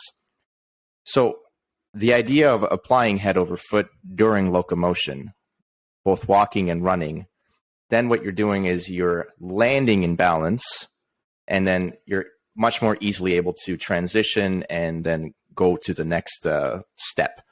And so by landing in balance, you're minimizing the compensatory things that might be happening to keep your position, right? If you're not in balance, then you're like in a position that's unsustainable. So there has to be some compensatory muscular activation to help maintain that position for as long as possible. But if you land in balance, then you kind of mitigate all that away, and then you're reducing the impact of the ground on your body by landing in balance. So you're more productive, less protective, more productive. So I really like that idea. And then like he's got a couple of things. So he's got head over foot as you're locomoting, and then you kind of there's the spinal engine too. So you're moving your spine as you're running, which I really like the idea of moving the spine as I'm running, because obviously when you're doing squats, deadlifts, doing like heavy lifting, yes, we're going to tighten our body and not move the spine. But the rest of the time, it actually does make more sense to be moving your spine, especially if it's unloaded. So I like that idea of like tapping into that, like if vertebrates have existed for millions of years, and most vertebrates use their spine to move, right? Like think about a fish using its spine to go through water and go from A to B. So it just kind of made sense to me. Okay, I can move my spine in this kind of like undulating fashion to go into to locomote. And then the last thing to really, and this is I think maybe the less important part, but to add to maybe eventually being faster, in addition, like being more efficient and faster, is he adds an arm movement to the run, so that when you're stepping down into the ground, you can add an additional pulse of the hands down with the foot, and then that way there's a larger ground force and more of a rebound effect as you're bouncing off the ground and you're going from step to step. Does that make sense? Did I explain that okay? The pulse of the hands with your step synchronized at the same time, so that you increase the ground force and have more of a rebound as you're jumping, basically, because that's ultimately what it is. It's a bunch of single leg jumps as you're running. Right. So, but he's actually thinking of it on like the back swing of the arm rather than the forward swing of the arm. Am I understanding that correctly? I need to do a little bit more practice to be able to talk about it more intelligently. I can't say if it's on the backswing or the forward swing, because I've always been taught to run through like track and field, and like, you know, for soccer through track and field coaches, was that like the arm swing, like you should be actively swinging your arms as you're running. Now this was also in the context more of sprinting, so it may actually be different from a fine technique perspective in like longer distance running, but that the arm coming forward, you should be forcefully propelling that arm forward as the opposite leg is driving forward. And what that does is it keeps you in a straight line, so you don't have like unwanted lateral movement, but then it's also moving in unison in the same direction. Versus what I envisioned when you were saying that was that his view is thinking about the foot that's striking the ground and pulling the ground back. The opposite arm is also swinging at the same time. So it's swinging backwards, and he's almost like, as if you pull the ground with your foot, you pull the air with the opposite side hand, which I see what he's saying. And it almost sounds to me like it's more of it might be more of a mental cue to remember to pull the ground with your foot, because you're not pushing anything with your hand. Like if you were swimming, you're propelling yourself by pushing the water back behind you. But in running, like pushing the air back doesn't actually propel you forward. Swinging the arm forward propels you forward. So maybe I'm misunderstanding that, but maybe it's also a distance running thing. I'm not sure, but it sounds very interesting to me. Well, like for when you're running, the hip extension is what really propels you forward, and the ground impact, because you could break down running to going forward and going up and down. Right. So the going forward part, the hip extension takes care of that. The going up and down part is you're landing on like the ball of your foot, you're bouncing, and then you're landing on the other side and you're going. So the idea is, for the going up and down part, you can have an addition besides your body just landing on the ground on your foot with your hands. So I need to figure out what the actual technique is. I'm still playing around with it, but with your hands, you can have a down strike at the same time as your foot, so that the rebound back up, there's an additional force. Like I'm sure you know this. Like there's like if you're on a trampoline and you like really come down hard, you can bounce yourself harder than if you just kind of don't try that and just float down. You're not really floating, but you just let gravity take care of it, as opposed to you trying to add extra force by like, whipping your body down into the bounce. So you're just adding a little bit of extra force with the hands. That's the less important part. I think the most important part is actually the landing in balance. And also, something interesting you said was like how they taught you to move your hands so that your spine stays straight. So that's very different from what he's talking about, because he's talking about having your spine go side to side, undulate. So you're landing. If you're landing on your left foot, your body bends a little bit on the left side, so your head's right over the foot. So you're actually, instead of going straight, you're kind of going zigzagging side to side. But what you're really doing is you're doing infinity symbols. You're doing figure eights with your body. Interesting. I mean, I'd have to try that on myself to feel what that feels like. Yeah, but it's very counterintuitive, but when I try to do it, it feels good. Okay. It feels right. Because in theory, my first thought is like, well, that's so much wasted movement. If we're talking about running efficiency, you're trying to go in a straight line, or you're trying to go forwards, right? And so doing like purposely, you're almost trying to combat your body's natural inclination to want to go side to side, but your body's not trying to go fast. It's just trying to go safe, right? So it does this side to side motion because that's safer, but we're not trying to be safe. We're trying to be fast. So this may be the difference between like sprinting and more distance running, where you do have to allow for a little bit of lateral movement, and you're not just going in a pin straight line. You're going to be kind of, if you looked at a track, it would be a little bit swervy. So yeah, it seems difficult for me to envision or imagine what that feels like, but I'm very interested to try it, because I understand what he's saying. It's just so counter to everything that I've ever done and been taught, that and maybe it's like when you think of it in your head, for me, this is me thinking aloud now, that like it's not actually that much lateral movement. It's just a little bit. It's just more than zero. You can tighten it to be very, very small. It depends on how wide your stride is. So definitely for sprinters, and it's very cool to check out. He's got like slow-mo videos of sprinters running the 100-meter dash, right? Yeah. And even they, like the high-level people, you can see it in their movement. They have like a very small side-to-side head movement. Right. But then, so this is the other thing then, is that they also don't have a lot of up and down movement. Like it's inevitable that there's like an up and down force into the ground. But again, with sprinting, the thought is grabbing the ground. And this is why like they wear the cleats, right? You grab the ground, you pull it, so that you're trying to put most of that force in like a horizontal vector rather than a vertical vector, because you're not trying to jump, you're trying to go forward. So by pushing pulling the ground as much as you can and trying, like you try purposely to not bounce up. You try and move forward, so your head is basically staying straight, as if there was like a plate balancing on your head, and your hips and everything is doing mostly the same. But if you look at a sprinter from like, shoulders up, they almost look like they're not moving, right? Yeah. And that's the interesting thing, is if you look from the side, from the profile, that's what it looks like. But if you shift the view and you look at them straight head on, it's a very different story. It's very interesting. Like check out his, and all the listeners, check out his Instagram page. He has a lot of breakdown of what he's talking about on on athletes that are not only the 100-meter dash sprinters, but he's got like football players like Deion Sanders. A lot of the things that they're doing in football, he's kind of, in a way, almost you could say rediscovering through like a lot of trial and error and experimentation.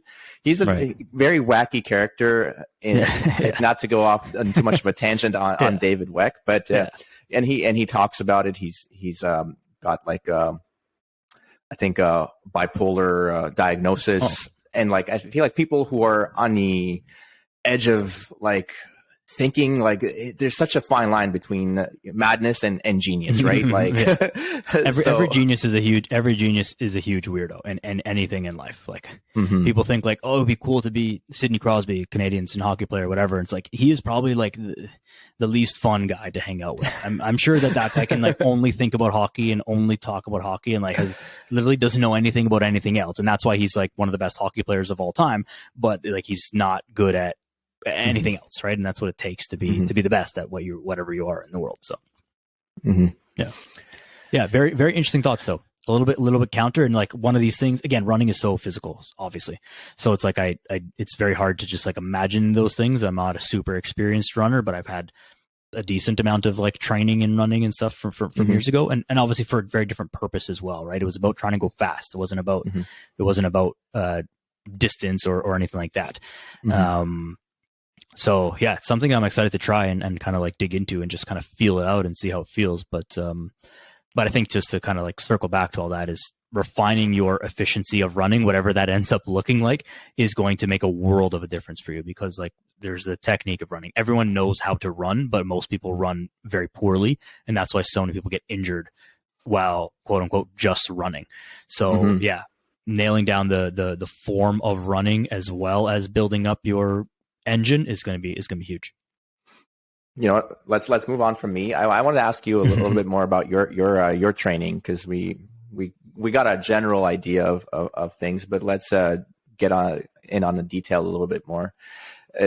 If there's anything that jumps out at you that you want to share, go ahead. Or like, is there one particular thing when it comes to muscle building that you want to touch on, like that you're going to really go after in your training plan?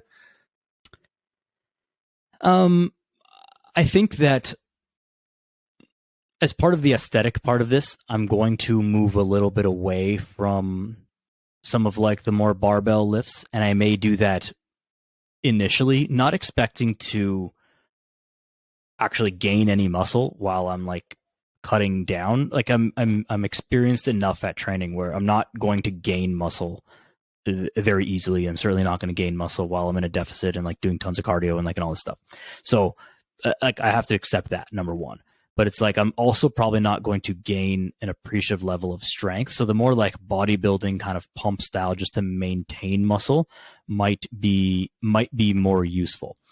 I think on the other end of that, once I hit like my body comp goal and I'm starting to build muscle back up, I actually will lean into some more of like the show muscles, and I will have like an arm day, because this is going to be like a big part of this is literally just aesthetics. So yes, I want to like get my strength up and all that stuff, but like I also want those things. So I'm going to have more arm training than I have in years, because it's just not something that's like really interests me. Like when I think of all the things that I want to do in the gym, it's like by the time it gets to arms, like no thanks. I'm gonna go home now. I've been here for 2 hours. So like so I think that's probably one thing that I might change up from my usual training, is that there actually will be a little bit more of a focus on aesthetics as opposed to just the strength. And my training will also have to reflect the dieting a little bit more, because I'm going to have to diet down to a point, and I can't be pushing super hard while I'm doing that. So one, I have to be careful not to get injured, which I don't have to be that careful. I just have to like moderate my intensity more or less, and my recovery more than my intensity in the gym is like focus on my recovery, which is fine. And then maintain, like, don't lose any strength and muscle. That's also goal number one. And so working in such a way that is like almost conducive to hypertrophy, even though hypertrophy is not actually possible, but trying to do, I think the best way to like keep muscle is by trying to build it, if that sort of makes sense. So trying to build muscle, knowing that it's not actually going to happen, but the actual goal is just to preserve it. That way I've still maintained all the muscle, still maintain good movement patterns and all that kind of stuff. And then when I'm eating normally again and can start to add some muscle, then I can work on that. So that's a little bit more of like how I'm going to kind of go about the training. Single joint work, man. Single joint work, I think, like, very important to incorporate that in, and especially in the beginning too. Why not? Then you're really getting after your GPP and having like just even like doing a bunch of curls with light dumbbells, like that'll get your elbows exactly in good shape, so that if you actually later down the line when you're going to higher intensity phases, then your bicep tendon's not gonna give you trouble when you're like maybe trying to do like barbell bicep curls or something. Exactly, and that's kind of my thinking too. I think you said it best. There's like also just maintaining like integrity of the tissues, right? Like doing super heavy RDLs when I'm effectively starving myself is like not really doing. It's probably doing more harm than good. But doing like 25 leg curls might be better. I'm just maintaining that tendon strength, maintaining the tissues, and like everything's all good. It feels good. Pump blood into the muscle, like whatever. It's all good. Maintain some mobility. I think there's a lot of value from like mobility standpoint in doing single joint exercises with like high intention and high specificity. Almost there's a lot more of benefit. Something we ignore a lot, I think, as trainers in the beginning, at least like I personally did, and I saw it in some other people as well. People who like think, oh, like functional fitness, that this is like the way to do things. They think like, oh, if it's a single joint, it's less functional, so it's easy, it's better to ignore. It has its place. It's a useful tool, and many benefits. Yeah. Like one really good one I think that I actually use fairly often is actually a seated incline bicep curl. And the reason that I use that exercise often with clients is, one, especially for males, it's actually fun to get a bicep pump. So like talking about function, like if your goal in the gym is to get bigger biceps, then like a bicep curl is very functional, right? It's just to kind of like squash that. But with that exercise, because I have them in the seated position with the shoulders protracted, chest open. It's almost more of a like, I don't actually give a shit about their biceps because like they're not eating in such a way, like they're not going to get bigger biceps from doing that, but they feel like they are.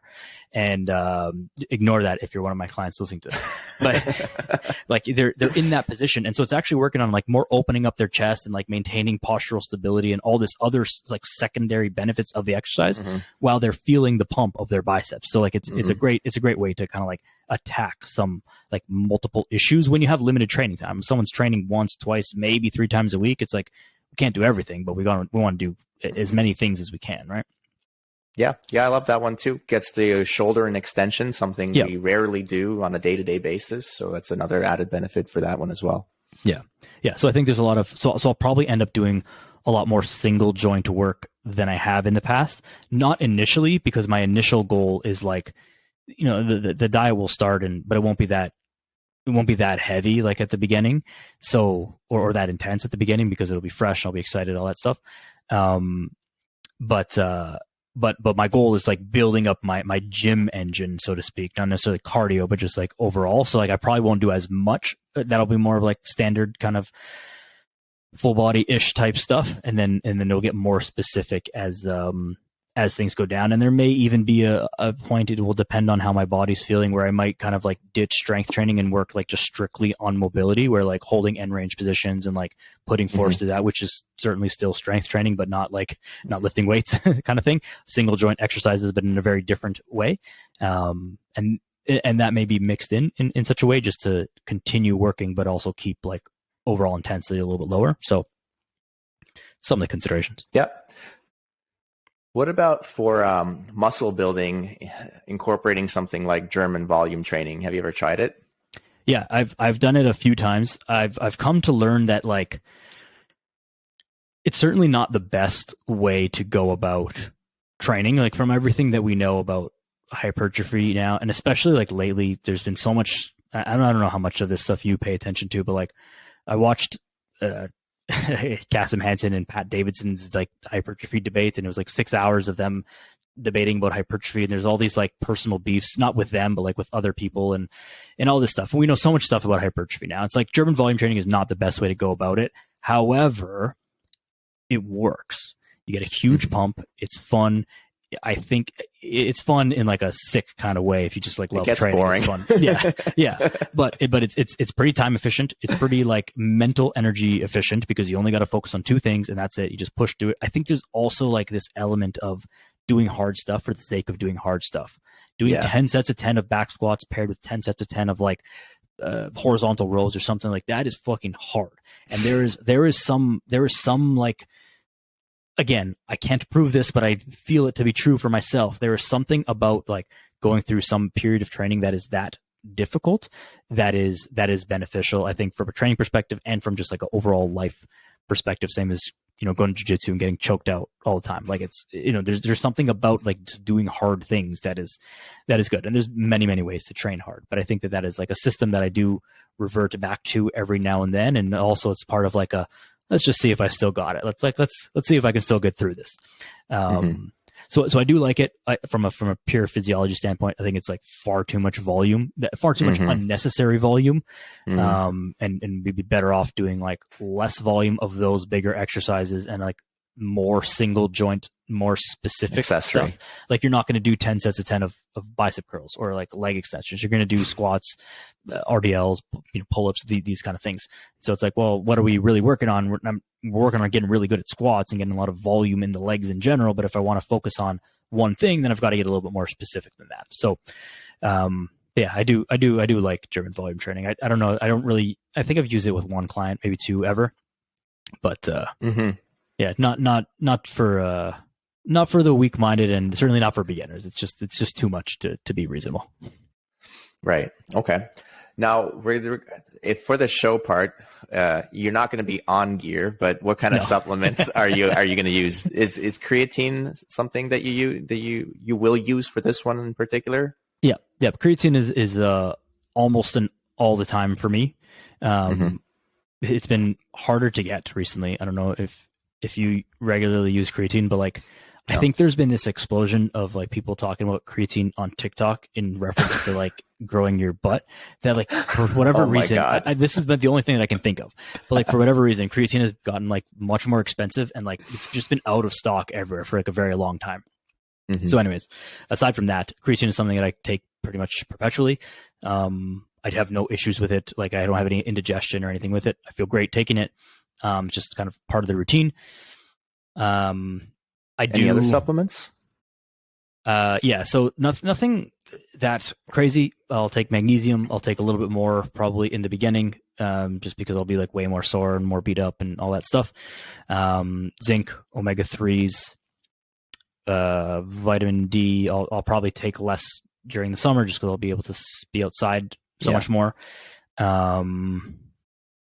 That's it really. I'm not a big supplement guy. Coffee, if you want to count caffeine as a supplement. Yeah. That's why I just said creatine. Really I huge figured you're doing guy. that one. Yeah. Mm-hmm. Yeah. I've just found like most of them are just like, yeah, sure they help, but like unless I was competing or in a sport or something, then maybe I would like look to take more. I don't know that it's actually going to help me move the needle in any appreciable way any more than doing everything else really well. And like there's also a financial cost to those things. If money was no object, would I take more supplements? Like probably, because I wouldn't be caring about how much money I'm spending on supplements, even if it's going to only matter like 0.01%. If I have unlimited cash, like sure, I'll take a 0.01% benefit to take another capsule per day. Like I don't care, but currently I do care about that. So so I'm not going to even go through it. It's not going to move the needle enough for me to do anything. Yeah, man. I like what you said. Focus on the basics, the most fundamental stuff first. Like it's so funny when people start training, they're so happy to get started on the supplements right away. It's like, why don't you just get like a solid phase of training under your belt first, see what that does to you, and then maybe decide you want supplements, right? Take care of the basic stuff. Like supplements, they're called supplements for a reason. They supplement like the trading. Yeah. No, I'm 100% with you on that. I think it's just like it's really easy to hit purchase and then take a couple pills and feel like you're doing something. And you are. It's not doing nothing, but it's not doing as much as you think it is. Like if I'm not training and not paying attention to my diet, I don't take supplements. Because I'm like, what am I doing? Like fooling myself, taking this, like I haven't worked out in 3 weeks and I've been eating like shit. Let's say that was the case. And like, I'm going to take these 2 little zinc capsules and feel like I did something. Like what, who am I fooling? You know? So like I don't really, I don't lean on them that much. And my kind of general recommendation with especially creatine, actually, because I feel like a lot of people like don't understand how creatine works, and like most people don't understand how it works, but like it's supposed to help you train harder. So like make sure you're training hard first and then use it to help you push past that. Like if you just started training, like the creatine is literally not helping you because you're so many steps away from getting to your like max effort that it's not actually doing anything beneficial for you.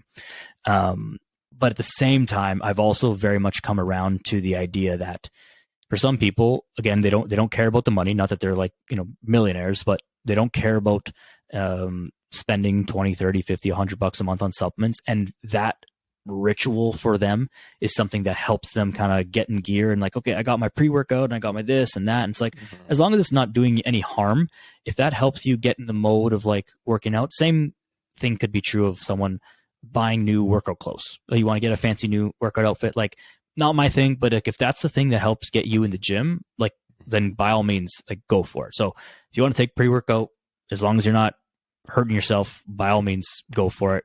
I'm not a fan of it. Never felt like I needed it. A regular espresso is plenty for me. And so, but again, if that works for you, then it works. Who am I to say otherwise? Yep. Any last thing you want to talk about for like with regards to achieving your goal? Like, is there like one specific thing that you have in your mind that you're focusing on with regards to it? Not getting injured is always my number one focus, only because I've had so many injuries in the past, and I really got to get this shoulder dealt with. I think one thing that is very slightly in the back of my mind, and again, I've done this before, so it's not something that I'm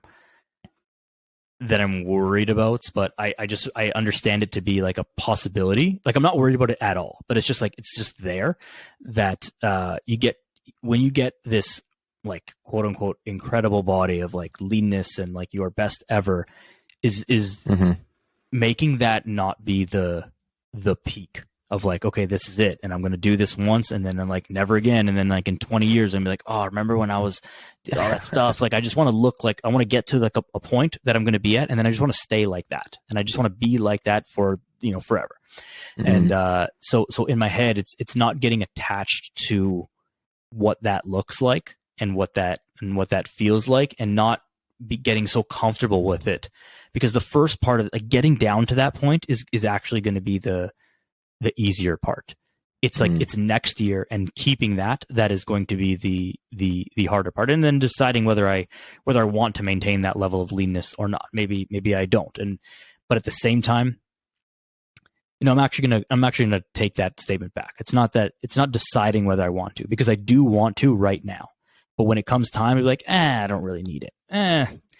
It's okay to be a little bit less lean. Like, well, what's the difference, right? And then that's the trap. And I'm not going to explode up and become overweight, but I'm just not going to be in that body that I so apparently want. So I've got to just stay disciplined. Like it's the goal after the goal. That's the thing that's like kind of like in the back of my mind that I'm already thinking about, is like, this is the last time I'm doing this, and then I'm just keeping this for forever. You said you're aiming for 9% body fat. Is that right? Yeah. There's nothing special about 9. Just that it's lower than 10. Yeah, I was going to say. So you're thinking, if you're able to achieve your goal this year, potentially you might want to maintain 9% body fat ongoing into next year for some period of time. Yeah. And ongoing. I think it will be not that easy, but not impossible either. It's not... But here's the other thing, is like, I don't want to just be perpetually dieting, and I don't think I'll need to do that either. I actually want to somewhat experiment with like the concept of outworking your diet. And it's not even an experiment, because I've done it before, where I've gotten super lean, and I've certainly dieted, but not to a point that was actually difficult on the food side. I was just so active that I actually was outworking the diet. The diet was good. It was clean. It was not in a way that was like, it was clean, but I like eating clean anyway. So that's not the hard part for me. It's just the volume of food, and the volume of food last time was actually very manageable for me. It didn't feel like I was starving. Didn't feel like I was like making myself not eat at all, but I was just so active that I actually got like very, very lean. And so I want to just be able to maintain that. Now, as my life changes, and again, children and all this stuff, like, yeah, maybe that's going to change, but until then, like I'll do my best. Do you think it's like maintaining 9% body fat is doable without on a ongoing basis, is doable without having to like do a little bit of a calorie deficit, I guess? I don't know. I would like to think so. I think so. My holdup on this thing, and it's been the thing that's kind of like held me back in certain ways and more thought patterns in my head, is like, I'm not a big guy. So me being at 9% body fat is going to be like I'm going to end up being somewhere around like 150 or less pounds, which just means like not that much food. And like, I'd like to eat like everyone else. And so ideally I wouldn't have to go through like periods of like continuing to go back into a deficit to get back to 9%. The goal would be just like to stay there. So find whatever my maintenance ends up being, and then just stay there. So not having to continually go into a deficit, because that would be annoying. And I think that would be less doable than actually just maintaining it year round. I guess the reason why I asked that is, like, the leanest I ever got was 10% as measured at KX back in the gym we met at with the skin fold test. Yeah. And I got to that after a month of doing keto and training. I wouldn't classify my training as like anything extraordinary, but it's definitely like not bad training, decent training. And in a month that was able to get me down to 10%. But then immediately after, like, I was no longer doing keto, and like, I didn't get fat or anything, but that 10% did not last much more right. than But a week. were you trying to maintain it though? No, I was just switching from doing keto to no longer doing that, just eating regular. Right. So I would actively try to maintain that level of leanness. Mm-hmm. I'm not like a big, I like carbs just like everybody else, but when I'm dialed in and like kind of whatever, I actually don't eat that many carbs, and I feel better doing that. And obviously this comes with like a whole, I know you and I kind of think alike on diet stuff for the most part. But there will be people like, oh no, like eat junk food and like lose weight. And it's like, that fucking bothers me to no end. Like, oh, I eat cake every day and lose weight. It's like, yeah, but that's not the point. Like, it's, I'm sure you could do it, but like, why would you do that to yourself? But anyways, so like my thing with like every time that I've really lost weight hasn't been like very drastic dietary changes. It's really just a reduction in total volume. That's all it's been. So like even when I was like really bulking up, I had to force myself to eat carbs in the morning. Like and it felt horrible. Like I didn't feel good at all. But but then when I dieted down after that, I didn't do anything special with my diet. My diet was like more or less the same as like the bulking diet. It was just less food. And that was like, that's maintainable. Like since then I've like pretty easily, like without trying, like maintained my weight. Now I'm not like super lean or anything right now, but like I'm fine.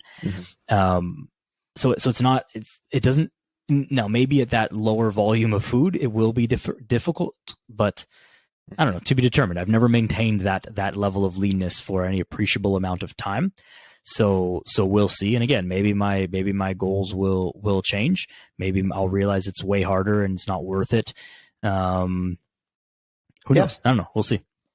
Exactly. Yeah. It's just fun to talk about this and throw ideas back and forth, and like, just, cause that, I didn't realize that this was something that you wanted to actually maintain for a long time. And that really, struck a chord with me. It was really interesting. So it's just good to talk back and forth on this. Yeah. Because it seemed like pretty hard for me to get down to 10%. And it was awesome that like that one photo I have of myself in the bathroom is sick. That makes it all worth it. It makes it all worth it. Yeah. So I mean, my thought is like, I want to do it, and then we'll see how feasible it happens. I don't anticipate that it's going to be easy, but the accountability piece, like this entire podcast, will definitely help with that, because it's like, okay, I said I was going to do it. So like, don't be a quitter and stop when you hit 12, like, right. Even though it doesn't matter. Nobody will actually judge me for that other than myself. The accountability piece is there just to say that I did it, and then to try and maintain it, and then figure out how to do that. And there's definitely, like, obviously there are people who do this without using drugs. And so it's obviously possible. And so I just want to be one of those people, I guess, or I think that I do right now. And maybe when I get there, I don't want to be that, but we'll, again, that's my thought right now. Yeah. Just don't pull the Liver King on us and go on gear secretly. No. I never would.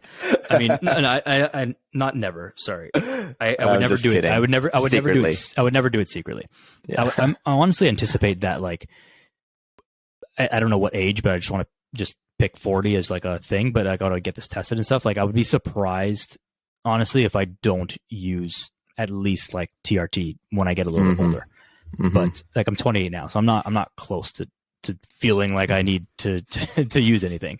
But I'd be surprised, especially as like all the stuff gets better and better and like less risky, and we know more about it and more like targeted dosing and all this stuff. Like, I'd be surprised if I don't use at least that. I have no desire to get like mega big to use like actual steroids. So I'm pretty certain, I'll never say never, but I'm pretty certain I would never do it, just because I have no desire to stick a needle in me just to be like a little bit bigger. It just seems like a bad trade-off for me, but no judgment to people who want to do it. If you're in bodybuilding and you're not doing steroids, I honestly think that I don't know what you're doing. Like, It's part of the sport. You gotta do it. There's one guy, Mike Van Wyck, he always says if natural bodybuilding is just a lack of commitment to the sport. I think it's hilarious. I think it's a great thing because it's just part of the sport, right? Bodybuilding is not the sport of who's the healthiest. It's the sport of who's the biggest. So, but anyways, we don't have to harp on that. Yeah. I won't pull Liver King. Just yeah, of course not.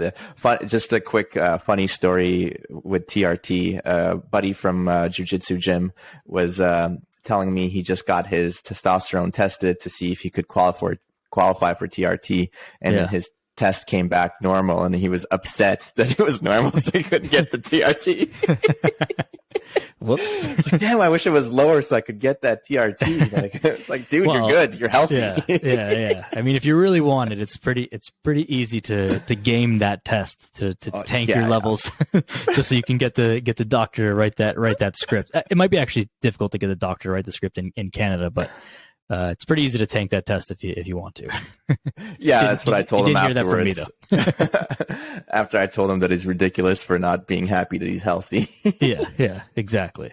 But I think it is a real thing. I mean, I think we'll I don't want to go down so many rabbit holes we can go down, but like I think that there is a legitimate use case for it just from a pure health perspective as we get older, right? It seems like definitely as the medicine gets better, whatever that means, less downsides or less, we just know more about it. It seems like why wouldn't you do it? Not at some like super physiological dose, but just like a little bit, just to keep you young and a little pep in your step. Like why not as we get better? It seems like there's a lot of actual health implications. And I've always thought the same about, I don't know enough about anabolic steroids to say what the uses would be, but I feel like if there was better and more research on them, we would have like a lot of actual medical uses of them for people who are suffer from muscular degenerative diseases or certain injuries or like surgical repairs. And like I feel like there could be a lot of actual real use cases for like old ladies and little kids and like these kind of things that are not just like about getting big and jacked. So, but I don't know. That's just I don't know enough about it, but yeah. Not necessarily for anabolic steroids, but like EPO that has many medical uses, and people use that for endurance doping. Right. Yeah. And everything is the poison is in the dose, right? Like TRT is a great example. You can take a little bit just to like keep yourself young and healthy and full of energy, or you can like take a lot and be a big monster. So, again, it's not the tool; it's just the person using it, like Bosu balls. Cool, man. I think that brings us to the end of the podcast. I think we did a pretty good job laying out what our goals are, how we're going to be striving for them, why we're doing them, how we're doing them. That covers it. I think so, man. I think I said everything I wanted to say about mine. Is there anything else that you wanted to say about your journey? Really excited about doing something new. I feel like my training, maybe this is a good thing to finish off on, is with regards to training, I like to view it as discipline and fun. It's like these two ends of the spectrum. And I feel like I was a lot on the fun part of it for a really long time and not enough on the discipline part. And, you always got to go back. You can't be on one side. The answer is always both, but it's hard to do both at the same time. So you got to go back and forth. And, I just didn't have my why. I had my why with jiu-jitsu, but training for jiu-jitsu is a little bit different. It's not the same. You go to class and you learn, and there's a lot of like internalizing, and it's not as easy as going to the gym or going out and running and being able to like easily track the progress for that. So now I have a new aspect back in my training that's a lot more disciplined and focused, and I have everything written down. Maybe this is another thing, is just writing my goal down. That was a big step in actually working towards doing it. I had it in my mind for a long time that this is what I'm going to be doing, but like I didn't actually do my first workout till I wrote it down. Yeah, it's very hard to work towards nothing or just like this idea that's just a flash in the pan, right? It's very different when you have a program and like, okay, we're doing things for a reason, and like this is why we're building all this stuff up. And even for us people who I just like going to the gym and just doing stuff, but like it's actually way more fun, and training is way better when I actually have a goal in mind and I'm working towards something. Mm-hmm. Yeah. So I'm happy to have rediscovered this balance of having fun, but also being disciplined in my training. Yeah. Wonderful, man. Well said. I'm excited for you. I think we'll obviously be in touch, like, plenty of times before then, but, we'll the accountability piece. Say we'll revisit this podcast like at the end of the year and see, or I guess in October, how after your race, and like see how things went and kind of like look back on like what went well, what went wrong, how you do it differently, and all that stuff. But I'm excited for you. I'm excited for me, and let's go. I'm excited for everyone. Whoever's, I know it's April now, and like if people have already hit their goals, people haven't started yet, but like it's never too late to start. All that cliche stuff, but like let's get it going. Many people have quit, but it's not too late to restart. That's right. That's true. Well said, John. Cool, thanks man. for having me, man. I appreciate you. Appreciate you doing this and reaching out and dealing with my scheduling issues over the past couple weeks. Oh, yeah. But no big deal. We got it done. Great. Thank you so much for coming on. Thank you so much for watching or listening till the end of the podcast. If you have any follow-up questions or comments, please reach out through social media at jmartfit on Twitter and Instagram, or send an email to jmartfit@substack.com. Have a good week, and till next time.